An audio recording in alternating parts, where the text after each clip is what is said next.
தற்போது கிடைக்கப்பெற்ற முக்கிய தகவல் 30 தொகுதிகளை கேட்கும் தேமுதிக அதிர்ச்சியில் எடப்பாடி. நம்ம போடக்கூடிய வீடியோக்கள் உங்களுக்கு பிடிச்சிருக்கு அப்படின்னா லைக் அண்ட் சப்ஸ்கிரைப் பண்ணிக்கங்க.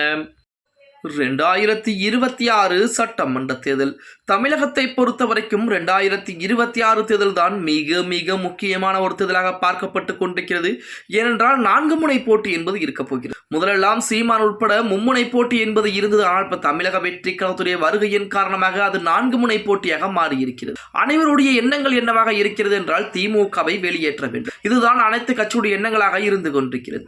இப்படிப்பட்ட ஒரு சூழ்நிலையில் நமது தேமுதிக, அதாவது விஜயகாந்துடைய கட்சியான தேமுதிக இன்று வரைக்கும் யாருடன் கூட்டணி என்கிற நிலைப்பாட்டையே அறிவிக்காமல் தான் இருக்கிறாங்க அப்படின்னே கூட சொல்லலாம். இந்த மாதம் ஜனவரி 9ஆம் தேதி கடலூரில் நடந்த மாநாட்டிலே நாங்கள் யாருடன் கூட்டணி என அறிவிப்போம் என கடந்த 2-3 மாதங்களாக பிரேமலா அவர்கள் தொடர்ந்து சொல்லிட்டு வந்தாங்க. ஆனால் இருந்த போதிலுமே யாருமே கூட்டணி அறிவிக்கவில்லை. நாம் மட்டும் அறிவித்தால் எப்படி, கண்டிப்பாக மிக விரைவாக அறிவிப்போம் என ஜகா வாங்கி இருந்தார் நமது தேமுதிகவுடைய பொதுச் செயலாளர் பிரேமலதா அப்படின்னே கூட சொல்லலாம். இப்படிப்பட்ட ஒரு சூழ்நிலையில் அதிமுகவுடன் தேமுதிக பேச்சுவார்த்தை என்பது நடத்தியிருக்கலாம். அதுவும் 30 தொகுதிகள் வரைக்கும் எங்களுக்கு வேண்டும் என தேமுதிகவுடைய பொதுச் செயலாளர் பிரேமலதா கேட்டிருப்பதுதான் அரசியல் வட்டாரத்திலே மிகப்பெரிய ஒரு பரபரப்பையும் அதிர்ச்சியும் ஏற்படுத்தி இருக்கிறது. 30 தொகுதிகள் ஒரு ராஜ்யசபா சீட் என்பது வேண்டுமாம். அதாவது அதற்குத்தான் எடப்பாடி பழனிசாமி 8 தொகுதிகள் பிளஸ் ராஜ்யசபா சீட் ஒன்று தருகிறேன் என சொல்லி இருக்கிறார். நமது திமுகவின் பக்கம் பேச்சுவார்த்தை என்பது நடத்தியதற்கு திமுக 6 தொகுதிகள் ஒரு ராஜ்யசபா சீட் தருகிறேன் என தற்போது வரைக்கும் திமுக சொல்லி இருக்கிறது.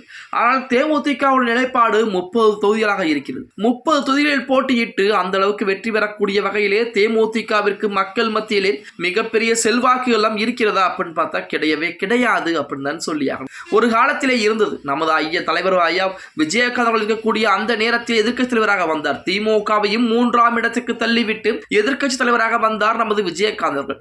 விஜயகாந்துக்கு ஒரு காலத்திலே பாத்தீங்க அப்படின்னா தமிழகம் முழுவதும் மிகப்பெரிய ஆதரவு என்பது இருந்தது. விஜயகாந்த் தான் அடுத்த முதலமைச்சராக வருவார் என கூட அனைத்து தமிழக மக்களும் எதிர்பார்த்து காத்திருந்தாங்க.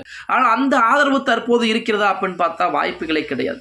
விஜயகாந்திற்கு உடல்நலம் சரியில்லாமல் போன போது திமுக வேண்டுமென்றே திட்டமிட்டு அவதூறு பரப்பிய போது தேமுதிகவுடைய தொண்டர்கள் அனைவரும் கட்சி மாற ஆரம்பிச்சிட்டாங்க அப்படின்னே கூட சொல்லலாம்.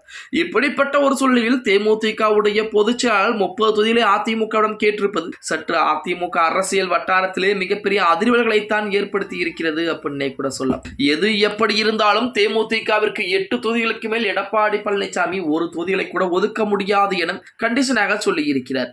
மொத்தத்தில் தேமுதிக அதிமுக கூட்டணிக்குள் தான் வருவதற்கு அதிகப்படியான வாய்ப்புகள் என்பது இருக்கிறது அப்படின்னே கூட சொல்லலாம். ஓகே गाइस, வீடியோ பிடிச்சிருந்தா மறக்காம லைக் பண்ணிருங்க. அப்படி இந்த வீடியோ ஃப்ரெண்ட்ஸ் அண்ட் ஃபேமிலிக்கும் ஒரு ஷேர் பண்ண மறந்துடாதீங்க.